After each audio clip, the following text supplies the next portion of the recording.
Online shopping के बाजार पर बुरे प्रभाव और उसका छोटे दुकानदारों पर असर। मूल्य प्रतिस्पर्धा में कमी। ऑनलाइन शॉपिंग प्लेटफॉर्म्स जैसे कि अमेजन, फ्लिपकार्ट आदि ग्राहकों को भारी छूट, कैशबैक और अन्य आकर्षक ऑफर प्रदान करते हैं। यह छूट और ऑफर उन्हें बड़े पैमाने पर खरीदारी करने और थोक में खरीदने की क्षमता की वजह से मिलती हैं। इसके विपरीत छोटे दुकानदारों के पास इतना बड़ा स्टॉक नहीं होता और न ही उन्हें थोक में इतनी छूट मिलती है, जिससे वे इस प्रकार की मूल्य प्रतिस्पर्धा में भाग नहीं ले सकते। स्थानीय बाजार में प्रतिस्पर्धा। बड़े प्लेटफॉर्म्स की यह रणनीति स्थानीय बाजार में छोटे दुकानदारों के लिए प्रतिस्पर्धा करना मुश्किल बना देती है। ग्राहक अक्सर सस्ती और सुविधाजनक खरीदारी की तलाश में ऑनलाइन प्लेटफॉर्म्स की ओर रुख करते हैं, जिससे छोटे दुकानदारों की बिक्री में गिरावट आती है। ग्राहक आधार में कमी। ऑनलाइन शॉपिंग ग्राहकों को घर बैठे ही सामान खरीदने की सुविधा प्रदान करती है।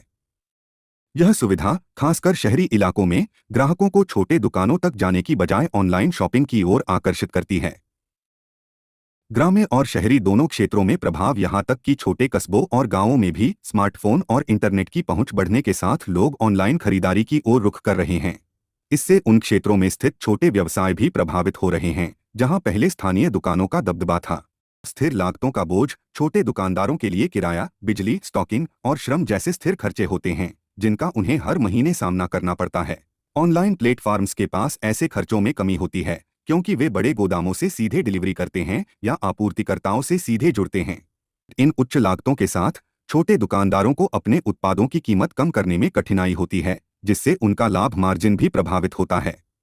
इसके विपरीत ऑनलाइन प्लेटफॉर्म्स अपने कम लागत के ढांचे के कारण अपने मार्जिन को बनाए रखते हुए भी प्रतिस्पर्धी मूल्य पर बेच सकते हैं।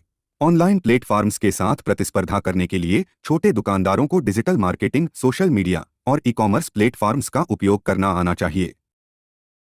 हालांकि उनमें से कई के पास इन साधनों का उपयोग करने का न तो ज्ञान होता है और न ही आवश्यक संसाधन। यदि कोई छोटा दुकानदार ऑनलाइन विस्तार करने की कोशिश भी करता है, तो उसे नई वेबसाइट बनाने, भुगतान गेटवे सेटअप करने और लॉजिस्टिक्स नेटवर्क स्थापित करने की आवश्यकता होती है, जो उनके लिए आर्थिक रूप से बहुत चुनौतीपूर्ण हो सकता है। मूल्य और सुविधा का असर। ऑनलाइन प्लेटफॉर्म्स द्वारा प्रदान की जाने वाली सुविधा और कम कीमतें अक्सर ग्राहकों को आकर्षित करती हैं।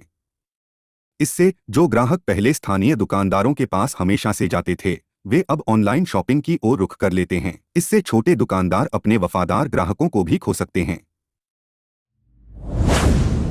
ग्राहक अनुभव में परिवर्तन। ऑनलाइन खरीदारी का एक फायदा यह भी है कि ग्राहक उत्पादों के बारे में विस्तृत जानकारी, समीक्षाएं और रेटिंग्स देख सकते हैं, जो छोटे दुकानों में संभव नहीं है। इस पारदर्शिता और जानकारी के चलते ग्राहक ऑनलाइन प्लेटफॉर्म्स की ओर आकर्षित होते हैं। स्थानीय अर्थव्यवस्था पर असर। छोटे दुकानदारों के व्यवसाय में गिरावट से स्थानीय अर्थव्यवस्था पर भी असर पड़ता है। वे अपने आसपास के समुदायों में रोजगार प्रदान करते हैं और स्थानीय उत्पादों का प्रचार करते हैं। यदि वे प्रभावित होते हैं, तो स्थानीय स्तर पर रोजगार और आर्थिक गतिविधियों में भी कमी आ सकती है। अंत में मैं यही कहूंगा, ऑनलाइन शॉपिंग के बढ़ते चलन ने छोटे दुकानदारों के लिए कई चुनौतियां पैदा की हैं। उन्हें प्रतिस्पर्धा में बने रहने के लिए नई रणनीतियों, डिजिटल कौशल और ग्राहकों के साथ व्यक्तिगत संबंधों को मजबूत करने की आवश्यकता है। वहीं सरकार और स्थानीय समुदायों को भी इस असमानता को कम करने और छोटे व्यवसायों को समर्थन देने के लिए उपाय करने चाहिए। दोस्तों, अगर आपको ये वीडियो अच्छा लगा हो तो वीडियो को लाइक करें और चैनल को सब्सक्राइब करें।